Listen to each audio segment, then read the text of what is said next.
श्री शिवाय नमस्तुभ्यम। भोलेनाथ की कृपा आप सभी भक्तों और आपके परिवार पर सदैव बनी रहे। आज आप लोग सुनेंगे सोमवार व्रत में सुनी जाने वाली बहुत ही दुर्लभ कथा, जो कि शिव महापुराण में वर्णित है। श्री सूत जी बोले, सौनक सुनो, मैं तुम्हारे सामने गोपनीय कथा वस्तु का भी वर्णन करूँगा, क्योंकि तुम शिव भक्तों में अग्रगण्य तथा वेदवेत्ताओं में श्रेष्ठ हो।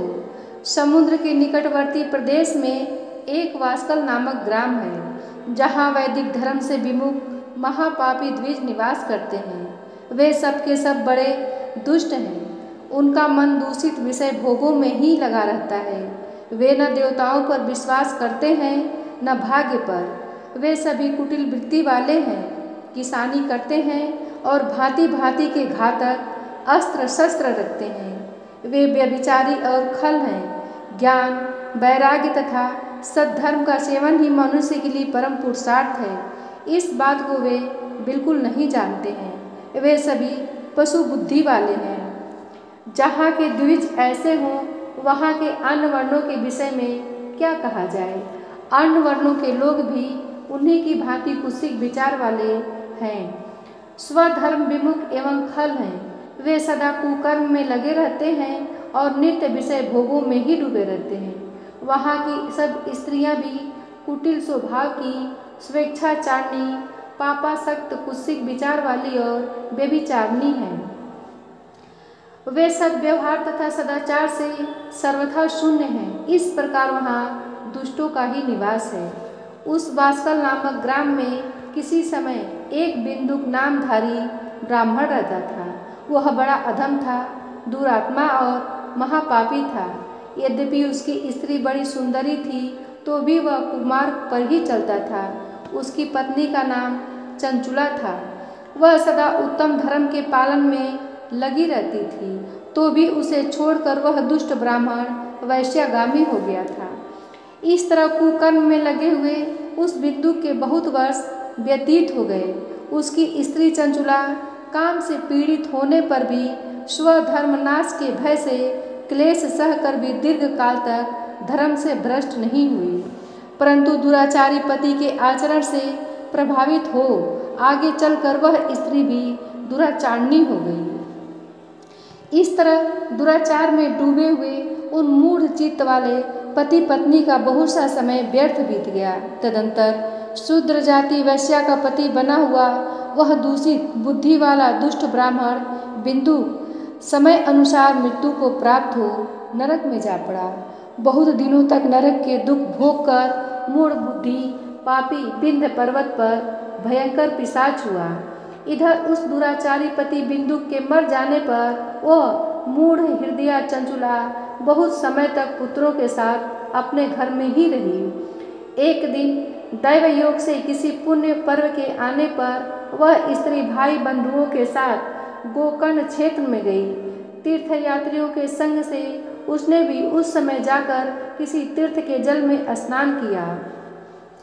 फिर वह साधारणतया मेला देखने की दृष्टि से बंधुजनों के साथ यत्र तत्र घूमने लगी। घूमती घामती किसी देव मंदिर में गई और वहाँ उसने एक देवज्ञ ब्राह्मण के मुख से भगवान शिव की परम पवित्र एवं मंगलकारिणी उत्तम पौराणिक कथा सुनी। कथावाचक ब्राह्मण कह रहे थे कि जो स्त्रियां पुरुषों के साथ व्यभिचार करती हैं, वे मरने के बाद यमलोक में जाती हैं। तब यमराज के दूत उनकी योनि में तपे हुए लोहे का परिघ डालते हैं। पौराणिक ब्राह्मण के मुख से यह वैराग्य बढ़ाने वाली कथा सुनकर चंचुला भय से व्याकुल हो उठी और कांपने लगी। जब कथा समाप्त हुई और सुनने वाले सब लोग वहां से बाहर चले गए, तब वह भयभीत नारी एकांत में शिव पुराण की कथा बाँचने वाले उन ब्राह्मण देवता से बोली। चंचुला ने कहा, ब्राह्मण, मैं अपने धर्म को नहीं जानती थी, इसलिए मेरे द्वारा बड़ा दुराचार हुआ है। स्वामिन, मेरे ऊपर अनुपम कृपा करके आप मेरा उद्धार कीजिए। आज आपके वैराग्य रस से ओतप्रोत इस प्रवचन को सुनकर मेरे बड़ा भय लग रहा है। मुझे बड़ा भय लग रहा है। मैं कांप उठी हूँ और मुझे इस संसार से वैराग्य हो गया है। मुझ मूढ़ चित्त वाली पापनी को धिक्कार है। मैं सर्वथा निंदा के योग्य हूँ, कुत्सित विषयों में फंसी हुई हूँ और अपने धर्म से विमुख हो गई। हाय, न जाने किस किस घोर कष्टदायक दुर्गति में मुझे पड़ना पड़ेगा और वहाँ कौन बुद्धिमान पुरुष कुमार्ग में मन लगाने वाली मुझ पापनी का साथ देगा। मृत्यु काल में उन भयंकर यमदूतों को मैं कैसे देखूंगी जब वे बलपूर्वक मेरे गले में फंदे डालकर मुझे बांधेंगे, तब मैं कैसे धीरज धारण कर सकूंगी। नरक में जब मेरे शरीर के टुकड़े टुकड़े किए जाएंगे, उस समय विशेष दुख देने वाली उस महान यातना को मैं वहाँ कैसे सहूँगी। हाय, मैं मारी गई, मैं जल गई, मेरा हृदय भी दीर्ण हो गया और मैं सब प्रकार से नष्ट हो गई, क्योंकि मैं हर तरह से पाप में ही डूबी रही हूँ। ब्राह्मण, आप ही मेरे गुरु, आप ही माता और आप ही पिता हैं। आपकी शरण में आई हुई मुझ दीन अबला का आप ही उद्धार कीजिए, उद्धार कीजिए। सूत जी कहते हैं, शौनक, इस प्रकार खेद और वैराग्य से युक्त हुई चंचुला ब्राह्मण देवता के दोनों चरणों में गिर पड़ी। तब उन बुद्धिमान ब्राह्मण ने कृपा पूर्वक उसे उठाया और इस प्रकार कहा। ब्राह्मण बोले, नारी, सौभाग्य की बात है कि भगवान शंकर की कृपा से शिव पुराण की इस वैराग्य युक्त कथा को सुनकर तुम्हें समय पर चेत हो गया है। ब्राह्मण पत्नी, तुम डरो मत, भगवान शिव की शरण में जाओ। शिव की कृपा से सारा पाप तत्काल नष्ट हो जाता है। मैं तुमसे भगवान शिव की कीर्ति कथा से युक्त उस परम वस्तु का वर्णन करूंगा जिससे तुम्हें सदा सुख देने वाली उत्तम गति प्राप्त होगी। शिव की उत्तम कथा सुनने से ही तुम्हारी बुद्धि इस तरह पश्चाताप से युक्त एवं शुद्ध हो गई है, साथ ही तुम्हारे मन में विषयों के प्रति वैराग्य हो गया है। पश्चाताप ही पाप करने वाले पापियों के लिए सबसे बड़ा प्रायश्चित है। सत्पुरुषों ने सबके लिए पश्चाताप को ही समस्त पापों का शोधक बताया है। पश्चाताप से ही पापों की शुद्धि होती है। जो पश्चाताप करता है वही वास्तव में पापों का प्रायश्चित करता है, क्योंकि सत्पुरुषों ने समस्त पापों की शुद्धि के लिए ही प्रायश्चित का उपदेश किया है। वह सब पश्चाताप से संपन्न हो जाता है। जो पुरुष विधि पूर्वक प्रायश्चित करके निर्भय हो जाता है पर अपने कुकर्म के लिए पश्चाताप नहीं करता, उसे प्रायः उत्तम गति नहीं प्राप्त होती, परंतु जिसे अपने कुकृत्य पर हार्दिक पश्चाताप होता है वह अवश्य उत्तम गति का भागी होता है, इसमें संशय नहीं है। इस शिव पुराण की कथा सुनने से जैसी चित्त शुद्धि होती है वैसी दूसरे उपायों से नहीं होती। जैसे दर्पण साफ करने पर निर्मल हो जाता है, उसी प्रकार इस शिव पुराण की कथा से चित्त अत्यंत शुद्ध हो जाता है, इसमें संशय नहीं है। मनुष्यों के शुद्ध चित्त में जगदम्बा पार्वती सहित भगवान शिव विराजमान रहते हैं। इससे वह विशुद्ध आत्मा पुरुष श्री शाम्ब सदाशिव के पद को प्राप्त होता है। इस उत्तम कथा का श्रवण समस्त मनुष्यों के लिए कल्याण का बीज है, अतः यथोचित मार्ग से इसकी आराधना अथवा सेवा करनी चाहिए। यह भवबंधन रूपी रोग का नाश करने वाली है। भगवान शिव की कथा को सुनकर फिर अपने हृदय में उसका मनन एवं निधि ध्यासन करना चाहिए। इससे पूर्णतया चित्त शुद्धि हो जाती है। चित्त शुद्धि होने से महेश्वर की भक्ति अपने दोनों पुत्रों के साथ निश्चय ही प्रकट होती है। तत्पश्चात महेश्वर के अनुग्रह से दिव्य मुक्ति प्राप्त होती है, इसमें संशय नहीं है। जो मुक्ति से वंचित है उसे पशु समझना चाहिए, क्योंकि उसका चित्त माया के बंधन में आसक्त है। वह निश्चय ही संसार बंधन से मुक्त नहीं हो पाता। ब्राह्मण पत्नी, इसलिए तुम विषयों से मन को हटा लो और भक्ति भाव से भगवान शंकर की इस परम पावन कथा को, परमात्मा शंकर की इस कथा को सुनने से तुम्हारे चित्त की शुद्धि होगी और इससे तुम्हें मोक्ष की प्राप्ति हो जाएगी। जो निर्मल चित्त से भगवान शिव के चरणारविंदों का चिंतन करता है उसकी एक ही जन्म में मुक्ति हो जाती है। यह मैं तुमसे सत्य सत्य कहता हूँ। सूत जी कहते हैं, सौनक, इतना कहकर वे श्रेष्ठ शिव भक्त ब्राह्मण चुप हो गए। उनका हृदय करुणा से आर्द्र हो गया था। वे शुद्ध चित्त महात्मा भगवान शिव के ध्यान में मग्न हो गए। तदंतर बिंदुक की पत्नी चंचुला मन ही मन प्रसन्न हो उठी। ब्राह्मण का उक्त उपदेश सुनकर उसके नेत्रों में आनंद के आंसू छलक आए थे। वह ब्राह्मण पत्नी चंचुला हर्ष से भरे हृदय से उन श्रेष्ठ ब्राह्मण के दोनों चरणों में गिर पड़ी और हाथ जोड़कर बोली, मैं कृतार्थ हो गई। तत्पश्चात उठकर वैराग्य युक्त उत्तम बुद्धि वाली वह स्त्री, जो अपने पापों के कारण आतंकित थी, उन महान शिव भक्त ब्राह्मण से हाथ जोड़कर गदगद वाणी में बोली। चंचुला ने कहा, ब्राह्मण, शिव भक्तों में श्रेष्ठ स्वामिन, आप धन्य हैं, परमार्थदर्शी हैं और सदा परोपकार में लगे रहते हैं, इसलिए श्रेष्ठ साधु पुरुषों के प्रशंसा के योग्य हैं। साधु, मैं नरक के समुद्र में गिर रही हूँ, आप मेरा उद्धार कीजिए, उद्धार कीजिए। पौराणिक अर्थ तत्व से संपन्न जिस सुंदर शिव पुराण की कथा को सुनकर मेरे मन में संपूर्ण विषयों से वैराग्य उत्पन्न हो गया है, इस शिव पुराण को सुनने के लिए इस समय मेरे मन में बड़ी श्रद्धा हो रही है। सूत जी कहते हैं, ऐसा कहकर हाथ जोड़ उनका अनुग्रह पाकर चंचुला उस शिव पुराण की कथा को सुनने की इच्छा मन में लिए उन ब्राह्मण देवता की सेवा में तत्पर हो वहीं रहने लगी। तदंतर शिव भक्तों में श्रेष्ठ और शुद्ध बुद्धि वाले उन ब्राह्मण देव ने उसी स्थान पर उस स्त्री को शिव पुराण की उत्तम कथा सुनाई।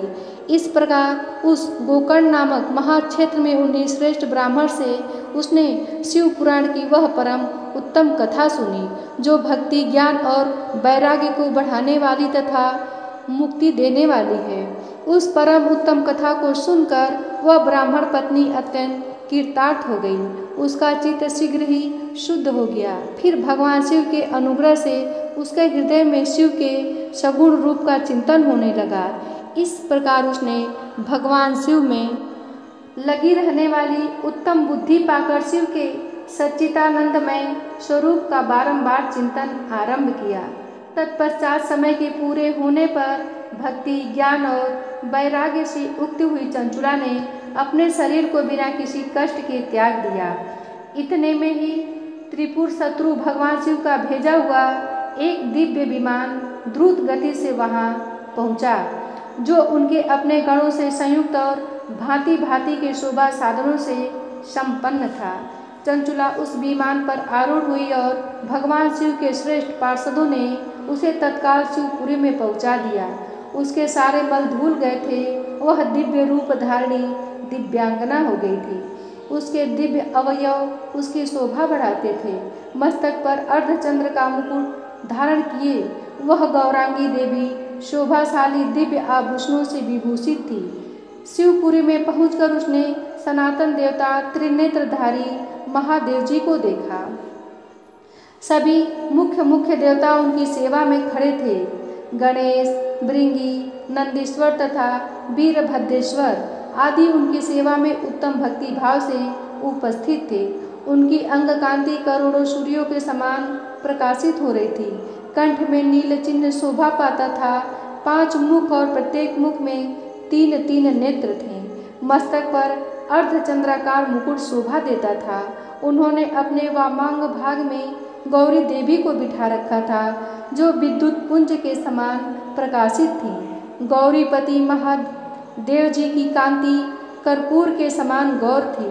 उनका सारा शरीर श्वेत भस्म से भासित था। शरीर पर श्वेत वस्त्र शोभा पा रहे थे। इस प्रकार परम उज्ज्वल भगवान शंकर का दर्शन करके वह ब्राह्मण पत्नी चंचुला बहुत प्रसन्न हुई। अत्यंत प्रीति युक्त होकर उसने बड़ी उतावली के साथ भगवान को बारंबार प्रणाम किया। फिर हाथ जोड़कर वह बड़े प्रेम, आनंद और संतोष से युक्त हो विनीत भाव से खड़ी हो गई। उसके नेत्रों से आनंद अश्रुओं की अविरल धारा बहने लगी तथा संपूर्ण शरीर में रोमांच हो गया। उस समय भगवती पार्वती और भगवान शंकर ने उसे बड़ी करुणा के साथ अपने पास बुलाया और सौम्य दृष्टि से उसकी ओर देखा। पार्वती जी ने तो दिव्य रूप धारिणी बिंदु प्रिया चंचुला को प्रेम पूर्वक अपनी सखी बना लिया। वह उस परमानंद घन ज्योति स्वरूप सनातन धाम में अविचल निवास पाकर दिव्य शौक से संपन्न हो अक्षय सुख का अनुभव करने लगी। सूत जी बोले, सौनक, एक दिन परमानंद में निमग्न हुई चंचुला ने उमा देवी के पास जाकर प्रणाम किया और दोनों हाथ जोड़कर वह उनकी स्तुति करने लगी। चंचुला बोली, गिरिराज नंदिनी स्कंद माता उमे, मनुष्यों ने सदा आपका सेवन किया है। समस्त सुखों को देने वाली शंभु प्रिय आप ब्रह्म स्वरूपिणी हैं। विष्णु और ब्रह्मा आदि देवताओं द्वारा सेव्य हैं। आप ही सगुणा और निर्गुणा हैं तथा आप ही सूक्ष्मा सच्चिदानंद स्वरूपिणी आद्या प्रकृति हैं। आप ही संसार की सृष्टि, पालन और संहार करने वाली हैं। तीनों गुणों का आश्रय भी आप ही हैं। ब्रह्मा, विष्णु और महेश्वर, इन तीनों देवताओं का आवास स्थान तथा उनकी उत्तम प्रतिष्ठा करने वाली पराशक्ति आप ही हैं। सूत जी कहते हैं, सौनक, जिसे सद्गति प्राप्त हो चुकी थी वह चंचुला इस प्रकार महेश्वर पत्नी उमा की स्तुति करके सिर झुकाए चुप खड़ी हो गई। उसके नेत्रों में प्रेम के आंसू उमड़ आए थे। तब करुणा से भरी हुई शंकर प्रिया भक्त वत्सला पार्वती देवी ने चंचुला को संबोधित करके बड़े प्रेम से इस प्रकार कहा। पार्वती बोली, सखी चंचुले, सुंदरी, मैं तुम्हारी की हुई इस स्तुति से बहुत प्रसन्न हूँ। बोलो, क्या वर मांगती हो? तुम्हारे लिए मुझे कुछ भी अदेय नहीं है। चंचुला बोली, निष्पाप गिरिराज कुमारी, मेरे पति बिंदुक इस समय कहाँ हैं? उनकी कैसे गति हुई है यह मैं नहीं जानती। कल्याणमयी दीन वत्सले, मैं अपने उन पतिदेव से जिस प्रकार संयुक्त हो सकूं वैसा ही उपाय कीजिए। महेश्वरी, महादेवी, मेरे पति एक शूद्र जाति वैश्या के प्रति आसक्त थे और पाप में ही डूबे रहते थे। उनकी मृत्यु मुझसे पहले ही हो गई थी, न जाने वे किस गति को प्राप्त हुए। गिरिजा बोली, बेटी, तुम्हारा बिंदुक नाम वाला पति बड़ा पापी था। उसका अंतःकरण बड़ा ही दूषित था। वैश्या का उपभोग करने वाला वह महामूढ़ मरने के बाद नरक में पड़ा। अगणित वर्षों तक नरक में नाना प्रकार के दुख भोग कर वह पाप आत्मा अपने शेष पाप को भोगने के लिए विंध्य पर्वत पर पिशाच हुआ है। इस समय वह पिशाच अवस्था में ही है और नाना प्रकार के क्लेश उठा रहा है। वह दुष्ट वहीं वायु पीकर रहता है और सदा सब प्रकार के कष्ट सहता है। सूत जी कहते हैं, सौनक, गौरी देवी की यह बात सुनकर उत्तम व्रत का पालन करने वाली चंचुला उस समय पति के महान दुख से दुखित हो गई। फिर मन को स्थिर करके उस ब्राह्मण पत्नी ने व्यथित हृदय से महेश्वरी को प्रणाम करके पुनः पूछा। चंचुला बोली, महेश्वरी, महादेवी, मुझ पर कृपा कीजिए और दूषित कर्म करने वाले मेरे उस दुष्ट पति का अब उद्धार कर दीजिए। हे देवी, कुत्सित बुद्धि वाले मेरे पति पाप आत्मा को किस उपाय से उत्तम गति प्राप्त हो सकती है यह शीघ्र बताइए। आपको नमस्कार है। पार्वती जी ने कहा, तुम्हारा पति यदि शिव पुराण की पुण्यमयी उत्तम कथा सुने तो सारी दुर्गति को पार करके वह उत्तम गति का भागी हो सकता है। अमृत के समान मधुर अक्षरों से युक्त गौरी देवी का यह वचन आदर पूर्वक सुनकर चंचुला ने हाथ जोड़कर मस्तक झुकाकर उन्हें बारंबार प्रणाम किया और अपने पति के समस्त पापों की शुद्धि तथा उत्तम गति की प्राप्ति के लिए पार्वती देवी से यह प्रार्थना की कि मेरे पति को शिव पुराण सुनाने की व्यवस्था होनी चाहिए। उस ब्राह्मण पत्नी के बारंबार प्रार्थना करने पर शिवप्रिया गौरी देवी को बड़ी दया आई। उन भक्त वत्सला महेश्वरी गिरिराज कुमारी ने भगवान शिव की उत्तम कीर्ति का गान करने वाले गंधर्वराज तुम्बुरु को बुलाकर उनसे प्रसन्नतापूर्वक इस प्रकार कहा, तुम्बुरो, तुम्हारी भगवान शिव में प्रीति है। तुम मेरे मन की बातों को जानकर मेरे अभिष्ट कार्यों को सिद्ध करने वाले हो, इसलिए मैं तुमसे एक बात कहती हूँ, तुम्हारा कल्याण हो। तुम मेरी इस सखी के साथ शीघ्र ही विंध्य पर्वत पर जाओ। वहाँ एक महाघोर और भयंकर पिशाच रहता है, उसका वृत्तांत तुम आरंभ से ही सुनो। मैं तुमसे प्रसन्नतापूर्वक सब कुछ बताती हूँ। पूर्व जन्म में यह पिशाच बिंदुक नामक ब्राह्मण था, मेरी इस सखी चंचुला का पति था, परंतु वह दुष्ट वैश्यागामी हो गया। स्नान संध्या आदि नित्य कर्म छोड़कर अपवित्र रहने लगा। क्रोध के कारण उसकी बुद्धि पर मूढ़ता छा गई थी। वह कर्तव्य अकर्तव्य का विवेक नहीं कर पाता था। अभक्ष्य भक्षण, सज्जनों से द्वेष और दूषित वस्तुओं का दान लेना, यही उसका स्वाभाविक कर्म बन गया था। वह अस्त्र शस्त्र लेकर हिंसा करता, बाएं हाथ से खाता, दीनों को सताता और क्रूरतापूर्वक पराये घरों में आग लगा देता था।